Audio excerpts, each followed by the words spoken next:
మన కాకినాడలో మన చెన్నై షాపింగ్ మాల్ ప్రముఖ సినీతారం మృణాల్ ఠాకూర్ చేతుల మీదుగా మే 9న గొప్ప ప్రారంభం. The Chennai shopping mall, main road, Kakinada. ఒమన్లో చిక్కుకున్న అన్నమయ్య జిల్లా వాయల్పాడుకు చెందిన మహిళ ఉప ముఖ్యమంత్రి పవన్ కళ్యాణ్ చొరవతో క్షేమంగా ఇంటికి చేరారు. కొద్ది రోజుల క్రితం తనను రక్షించాలంటూ ఒమన్ నుంచి షానవాజ్ పవన్ కు వీడియో సందేశం పంపించారు.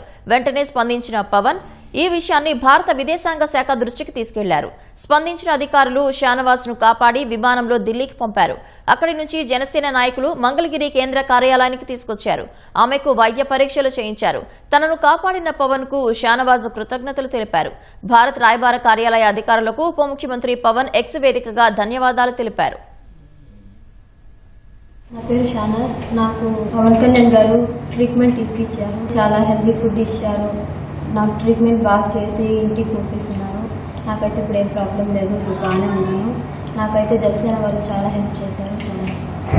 ఏదైతే అమ్మాయి గల్ఫ్ దేశాల్లో ఇరుక్కొని అక్కడ వాళ్ళు ఏదైతే ఏజెన్సీ వాళ్ళు ఉన్నారో వాళ్ళు ఇబ్బంది పెట్టి ఆ అమ్మాయిని కొడతాం కూడా జరిగింది. ఆ అమ్మాయిని చాలా తెలివిగా ఒక సెల్ఫీ వీడియో తీసి పవన్ కళ్యాణ్ గారికి చేరే విధంగా పోస్ట్ చేయడం జరిగింది. ఇమీడియట్లీ మా అధ్యక్షులు పవన్ కళ్యాణ్ గారు స్పందించి ఆ అమ్మాయిని అక్కడున్న జన సైనికులకి అలాగే అక్కడున్న తెలుగుదేశం పార్టీ కార్యకర్తలకు కూడా తెలియజేసి ఆ అమ్మాయిని ఇమీడియట్లీ తీసుకురావాలని చెప్పడంతో ఎంబసీ వాళ్ళతో కూడా మాట్లాడి ఇమీడియట్లీ ఆ అమ్మాయిని తీసుకురావడం జరిగింది. వైద్య పరీక్షలు ప్రత్యేకంగా చేయించి కండిషన్ అంతా బాగుంది. ఆ అమ్మాయిని సేఫ్ గా మదనపల్లి అన్నమయ్య జిల్లా ఏదైతే ఉందో అక్కడికి పంపించడం జరుగుతూ ఉంది.